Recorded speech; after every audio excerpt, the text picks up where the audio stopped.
Hello, algebra students. Welcome back. It's Mrs. Thompson. We're in section 9.2. This is example 3. I'll go ahead and write that out so we can see that. I'm actually not using your note packet. I went to some graph paper. I didn't provide you graph paper, but I found me some graph paper. And I want to teach you how to graph exponential functions. So in example 1, here's our problem. Y is equal to 3 times 4 raised to the x power. Now I'm going to do it by hand, and then I'm going to also kind of talk you through doing it on your calculator as a verification of how to do it on your calculator. Okay, so you will need to create an XY table, and we're going to create some x's here. Let's do a -1, let's do a 0, let's do a +1 and a +2. So it kind of runs the gamut a little bit. We at least have one negative number that we're plugging in, and then 0, and then a 1, and then a 2. So when you plug it in, do it on your calculator, and you do 3 times 4 raised to the -1. Let me just do a quick review with you about negative exponents.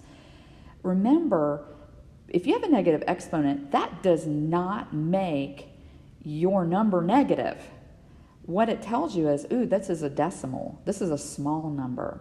To get rid of that negative exponent, you're going to throw it into the denominator.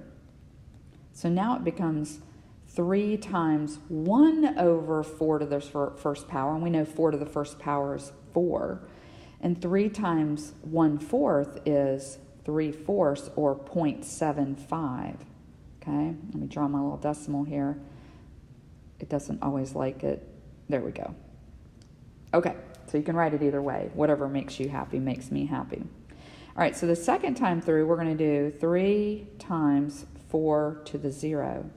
Now remember, 4 to the 0, anything to the 0 power is what number? Right, it's a 1. 3 times 1 is 3. So there's your y-intercept. If you plug in 0 for x, whatever you get out of that is your y-intercept. Then we're going to do 3 times 4 to the first power. Remember, 4 to the first power is 4. 4 times 3, 12. And then we'll do it again.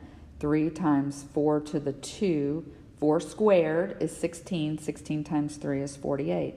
So you can really see that we have some drastically large numbers. We go from a really super small number on up to a horrifically big number. So you're going to need quite a bit of paper. We're going to have to change our increments on the y-axis. As you can see, I decided to go by 3s.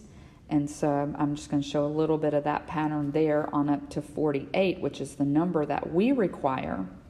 And I'm not going to change my increments on the x-axis, so I'm going to stick with -1, 0, 1, 2, just like it is. I'm not going to change those increments necessarily. I don't have to. You can, but you don't have to. So when we graph this, remember, graph that first point, -1, and then estimate where that 3/4 is. So I'm just going to draw kind of a big circle. It's going to be close to the x-axis, but it's not on the x-axis, okay? Then 0, 3, let's mark that one, nice, big, and loud. And then 1, 12, mark that one really good. And then 2, 48. And you can see you have this kind of this J-hook effect right here. Now this side of it, as I explained in a previous video, is going to continue to get wider and wider and wider. This side right here is going to approach the x-axis infinitely without ever actually touching the x-axis.